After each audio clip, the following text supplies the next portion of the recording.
So joining me now is a vice chair of President-elect Trump's transition team, Republican Congressman Marsha Blackburn. Thank you for joining us. It's good to see you. Good to see you. So given the people who've already been named to be potential members of the cabinet, is the president-elect successfully handing over power to the people of America? Is he draining the swamp, or does he need to do more? What do you think?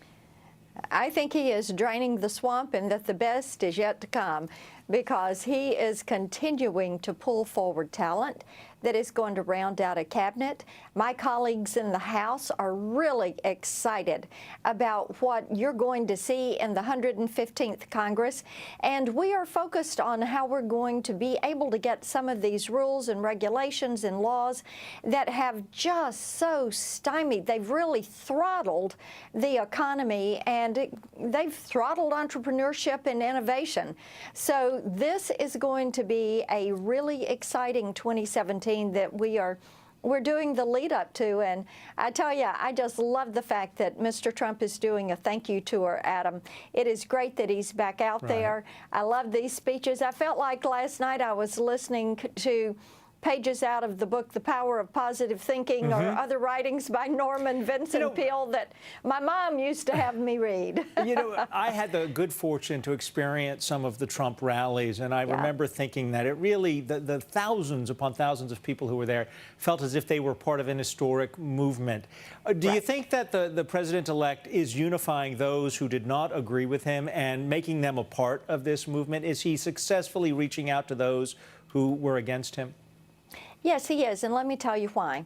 People are looking at the way he has reached forward and extended the hand of friendship and fellowship to Mitt Romney. The way he has called in people who did not support him and even spoke against him, and has looked, first of all, at their leadership skills and their abilities and how they could help him achieve a goal.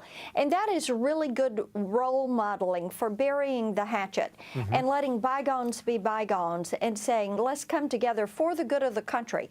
And that is what you want your elected leaders to do, is say it is country first and it is individuals and preferences of those individuals second. And I think a lot of Americans are pleased to see a politician who's putting, you know, their words into action. But let me ask you about this, because we hear a lot about the war on success. It continues with the liberal media complaining about President-elect Trump's business appointments. So here are just some of the headlines. I will read them to you. Populist Trump fills cabinet with billionaires and Wall Street tycoons. The populist and his crew of billionaires. In picking cabinet, Trump values wealth and inexperience. Now, the president-elect fired back at the media appropriately last night. Listen.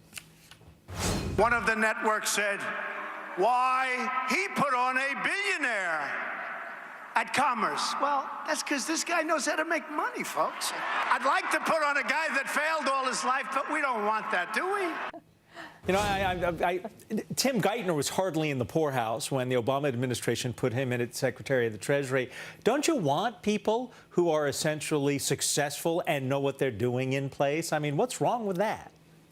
You do, and people are successful and define success in different ways. And you see that in individuals that are called to public service, individuals that are called to work in a small business, individuals that are called to build a company.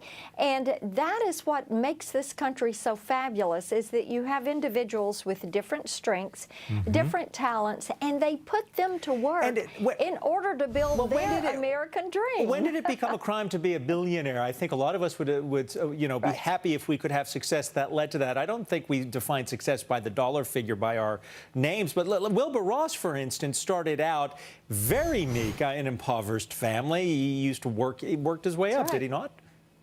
Well, you're exactly right on that, and I think it would be so interesting to know the life stories of the individuals that are going to fill out this cabinet, and how they had their beginnings, what their road has been to their success, what their calling has been that brought them to public service, and what those passions are. There's a term I use a lot, and it's your life equity, and that is the sum total of your talents and your experiences and your passions, and that is what we we want is these individuals to put that life equity of theirs to work to make America great again and safe again and one again.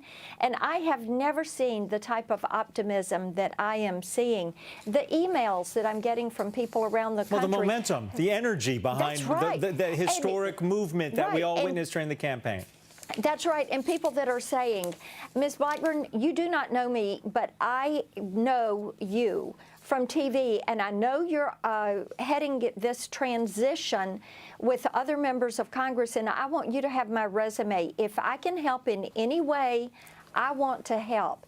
And it is so exciting for me to get those emails. I'm loving it. I might have been wrong on Wilbur Ross's background, but I want to move on to something else here, because key aides to Hillary Clinton and Donald Trump, they tore into each other during a shouting match at Harvard University.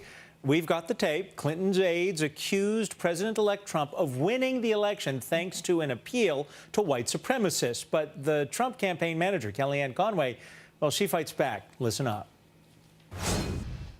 I would rather lose than win the way you guys did. No, you wouldn't. Yes. No, you wouldn't. Yes.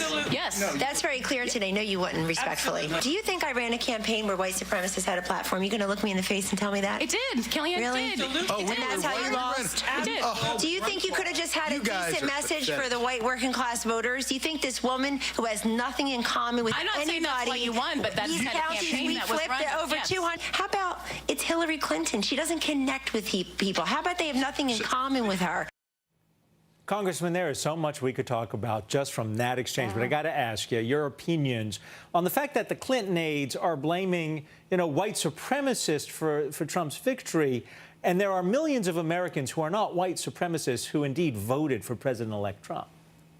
There are millions of Americans who said, I want to believe in this country again and the goodness of this country and the opportunity in this country. I always say there are 5 things. If you focus on them and get them right, things are going to come out right. Faith, family, freedom, hope, and opportunity. Now, what the Clinton aides are doing is trying to say those aren't relevant. There has to be a justification because we couldn't have misread the American people that badly.